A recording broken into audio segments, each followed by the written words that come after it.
Hello everyone, and welcome to MyniQ podcast.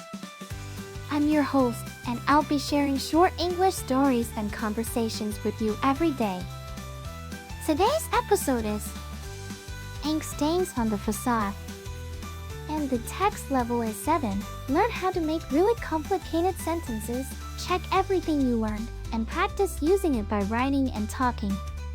Stick around till the end for 5 quick questions to test your understanding. Alright then, let's get listening! Ink stains on the facade. The Baja School's iconic building stood like a hollow shell, its once vibrant facade now dulled by the patina of time and neglect. As I stepped inside, I felt the whispers of past students echoing through the empty corridors, their creative energy still lingering in the air. I wandered into a dimly lit studio, where a long easel stood like a sentinel, its canvas blank except for a few faint smudges of paint. Suddenly, the brushes on the palette began to stir, as if awakened by my presence, and started to move in rhythmic strokes across the canvas. Colors burst forth, swirling together in a kaleidoscope of hues as the painting took shape before my eyes. I watched transfixed as the artwork evolved into a stunning portrait of Vasily Kandinsky, one of the Bauhaus masters. The image seemed to pulse with life, and for an instant, I felt like I was transported back to the vibrant days when creativity knew no bounds. Now, let's move on to the conversation between Billy, Matt, Kelly, and their teacher, Lua, after reading the novel. I loved the way the painting came to life in the novel. It was like I was right there with the author. Yes, the descriptive language used in that scene was quite vivid. However, I did find it a bit too magical for my taste. As a history teacher, I prefer more grounded narratives. I don't know about you guys, but I thought the painting was just cool. I loved how it swirled and moved on its own. It was like watching a movie or something. I see what Lou means about it being too magical, but at the same time, I think that's kind of the point of the novel. It's not just a story, it's an experience, and experiences are all about feeling and imagination.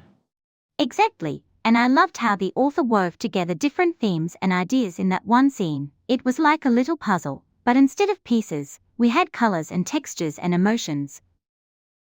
Yes, I see what you're saying, Billy. But as a teacher, it's my job to make sure students understand the historical context and facts behind a story, not just its magical or emotional aspects.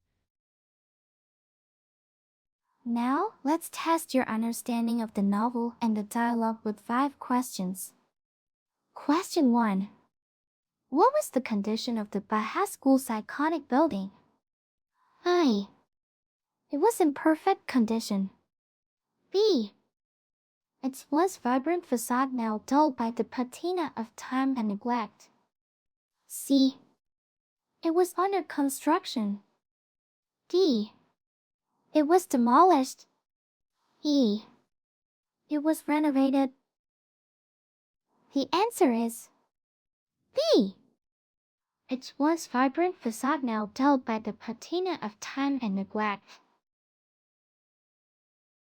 Question 2. What happened when I stepped inside the Baja School? A. The building collapsed. B. I felt the whispers of past students echoing through the empty corridors. C. I saw a group of students playing. D. I heard strange noises coming from outside. E. I didn't notice anything. The answer is B.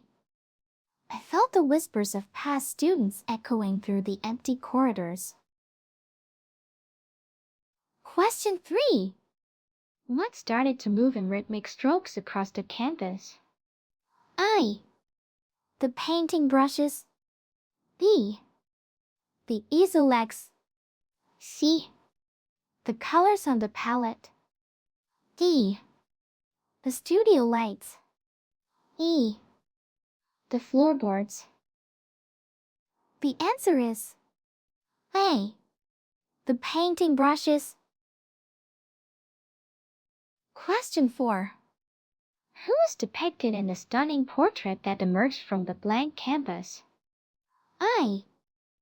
Vasily Kandinsky. B. Hyatt Mondrian. C. Lei, the teacher. D. Meg, the student. E. Billy, the boy. The answer is A. Vasily Kandinsky. Question 5. What did Leo find problematic about the novel scene? I. It was too magical. B. It was too boring. C. It was too short. D. It was too long. E. He had no opinion. The answer is A. It was too magical. That's it for today's quiz. How many did you answer correctly?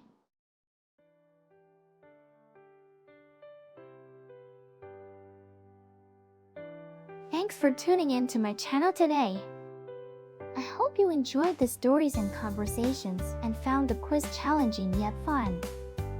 Don't forget to subscribe or follow us for more daily English learning content. Until next time, keep practicing your English and have a wonderful day.